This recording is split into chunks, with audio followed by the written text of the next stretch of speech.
Now to Division 1, of course, Division 1 throwing up some surprises already this year. None more so than North Heidelberg without a win so far. 2 big losses, despite the inclusion of Shane Harvey, had no answers for Whittlesea last week. So North Heidelberg up against McLeod. I think Harvey's going to be hungry. I think he only got 3, was closely tagged in round 2. I think he might be hard to contain for McLeod, and I'm going to go for North Heidelberg at the Kennel.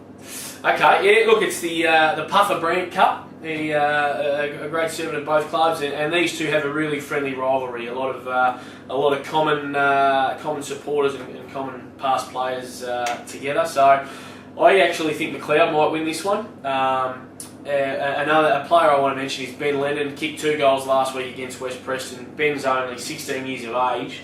If you're deciding on which game to go to on the weekend, go down to the Kennel and watch this kid Ben Lennon play. Hopefully he does play on the weekend, because he'll get drafted in a couple of years, maybe not this year but maybe next year, and he'll probably go at least top 10, possibly top 2 or 3. So Ben Lennon, make sure you get down and have a. I don't know how to put pressure on him, because he knows how good he is, and he's been used to it for his whole footy career.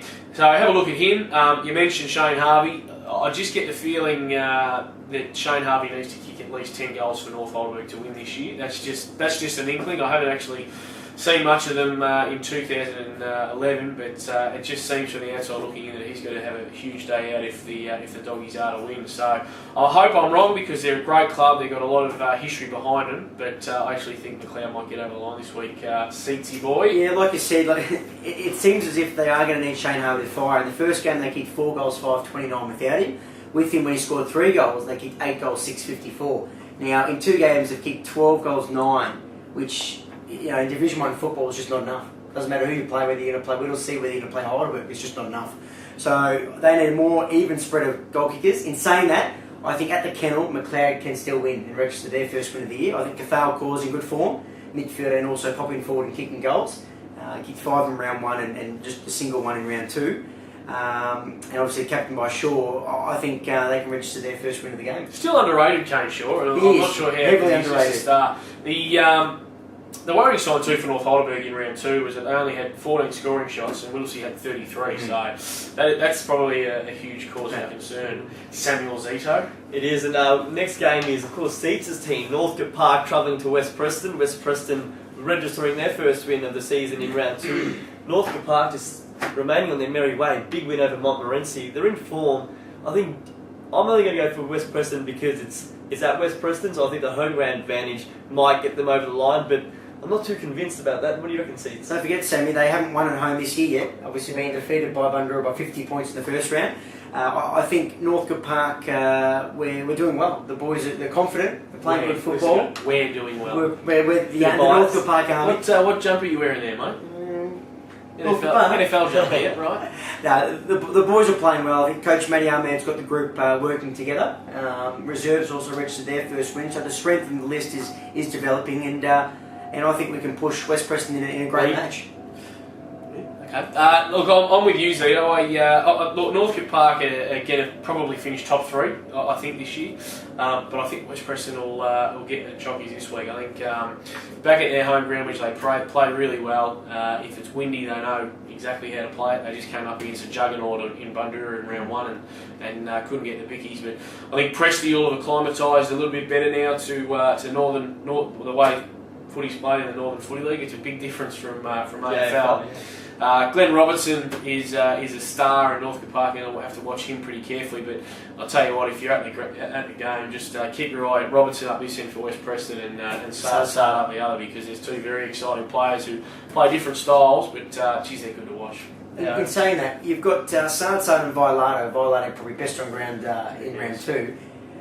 Does Presty go back and play on one of these boys, or do they stick him in the guts like they've been doing? Well, he played back in round 2. Yeah, he played back in round 2, played back a little bit in round 1. I'd love to see him play forward, because I just think he's going to be impossible to stop if he actually gets going at centre half forward.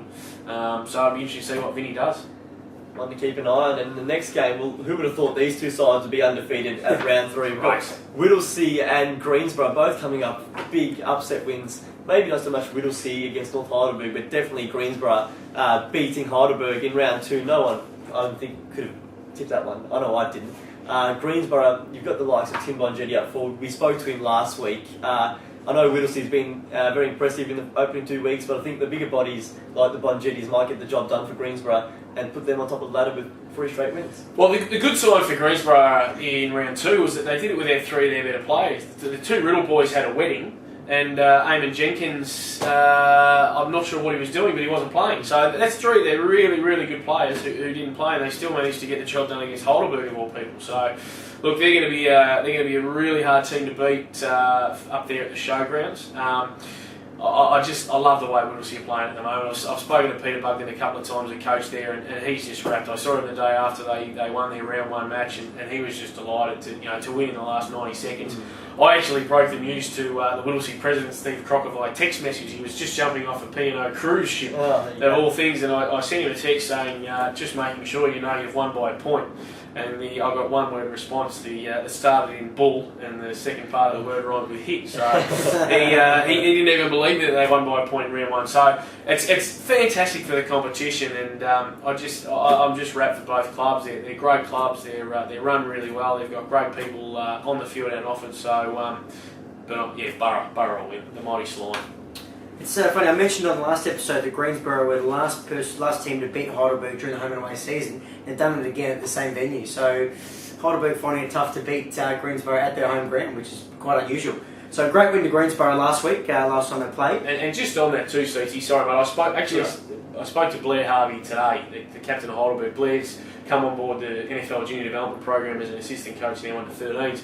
And Blair said, when I spoke to him about Saturday's game, he said, look, last Saturday's game, he said, I don't want to take anything away from Greensborough. They were just too good. He said they were a really, really good side. They run hard, they're disciplined, they use the footy well, and they support each other. So I can't wait to see them this Saturday. It'll be my first look at them, and I'm looking forward to it. Sorry to cut you off, young fella. Thank you. I think in saying that, they're going to be a team that's going to be very hard to beat at their home ground, and also in their travel. Against Whittlesea, look, I think Whittlesea are running on confidence, and I'm going to tip for somewhat of an upset. I reckon they can beat Greensborough and continue undefeated in Division 1, so I'm tipping Whittlesea. Watch for the attention that Sean Salmon gets too. He's just moved across to Greensborough from Whittlesea. Was one of the better players on the ground against Heidelberg, so he's performed on the big stage. Like up a hard tag, do you think? Or I think he might come in for a little bit of extra attention. I'm tipping Brent Toll or someone like that. One of the little angry blokes might be the ones to get under his skin. You keep an eye on it anyway. Maybe bring the camera out. We might get something trialled by video, perhaps. Yeah, look, I've done that in the past, and it hasn't gone down real well. So, Montmorency and Eltham is the next game. Thank you, Jarrad. Let's do that. Monty probably unlucky to be 0-2 at the moment. Played 2 really good games. Just gone down. Last week it was Northcote Park, opening round to Heidelberg. Nothing to be ashamed of. 2 matches within 4 goals, and I think this week they're probably going to get their first win on the board. I think if they keep playing the football they are playing, they're going to be hard to beat. Yeah, spot on. And look, it's certainly no blight on them that they've lost to those 2 teams, because Heidelberg and Northcote Park will finish top 3, I think, this year. That's just the way it's looking like panning out, despite Heidelberg's loss in round 2. Really good to see young Higgins from Montmorency kicking 4 last week. He's a great talent, and I'm looking forward to seeing more of him throughout the next couple of years. The other encouraging sign is that Daniel Coghill, former South Marine player, was amongst their best players. Lindback kicking 4 also. I think they're going to be very hard to beat. It's a twilight match, so it doesn't kick off until 4:10 CT. So even if you are in another game, make sure you just wander down to the old Para Road Oval and have a look and see what's going on. Eltham, we keep saying they're a young side and they're developing, but look, it's starting to get to the stage now where they have to show it on the field. They're only young, they're still learning. That's just about going out the window now. So, look, two gun goal kickers at either end. Lindback up one end for the black and white, and for the Panthers it'll be Big Keenan, who kicked 3 on the board on our boy Chelsea last week. So, Montmorency. Yeah, look, I'm tipping Montmorency as well. But you look at Eltham, and they played first round Northcote Park, second round they played against Bundoora, and now against Montmorency. It's a tough initiation for a season 2011. Yeah, both clubs. Absolutely. You're talking about a young list. They could probably, 6 games in, be 3-3, and then maybe make their assault on the competition. But I just think Mont at Mont. We know Heidelberg did it, but they're just a classy outfit. Very rarely do teams go to Montmorency and come away with the points. So you think Montmorency by a few goals. And of course, the final match to round off round 3 is the NFL match of the day. The one we'll be calling on 88.6 Plenty Valley FM. I'll be there. Seaty will be commentating. I'll be there. Sammy Patrick and Liam Quinn will join us as well to call all the action. It's Heidelberg travelling to Bundoora. Going to be a ripper. Bundoora is probably the form side of the competition, dare I say, after the opening 2 rounds. Heidelberg's going to want to bounce back after a shock loss. I don't know if it's an upset now, but I'm going to tip Bundoora. I think on their home paddock, they've played well in the first 2 weeks. I think they're probably the team to beat at the moment. I know it's early stages, but I'm going to stick with Bundoora and think the Bulls might win. Yeah, look, I think it's going to be a ripper. Either way, I think we're going to be in for a real close one. I'd love to be there, but I'm going to be wandering around the other paddocks. But you're right. Look, I think Bundoora are probably going to the game as favourites. Cameron Cloke's just been enormous for them. He's taken at least a dozen marks on the weekend. Last week against Eltham. So look, Nolan will have a big task ahead of him. But the good thing about Bundoora is, and we spoke to Ben Shelton last week about it, is that you've got Cameron Cloke, you've got Clayton Rogers, Gary Moorcroft, these sorts of blokes up forward who. Harrow, I've left out Harrow. The most important bloke. I've left out Harrow. The most goals in the competition. So, they've just got such a strong and powerful forward line. Down back, they've got Moose Glary, they've got Ben Shelton, who are 2 of the best key defenders going around. Michael Mitchell's close to the best running defender. He'll take Mark Favren, and Favren's got a hold of him a couple of times in the past, so Mitchell owes him one.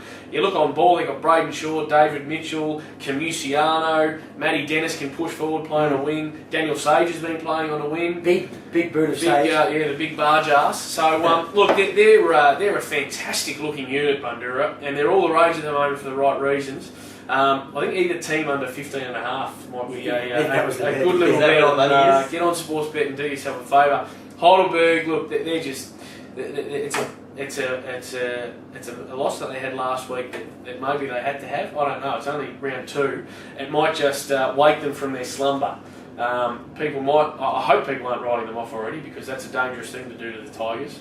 I just get the feeling that they might come out with all cylinders firing, and I think you boys are going to be set for a cracker. They've had a long time to just stew over it over the break as well, so they don't lose too often. Just snacking down a couple of chocolate Easter eggs. And spot on. A few things to say firstly before we go.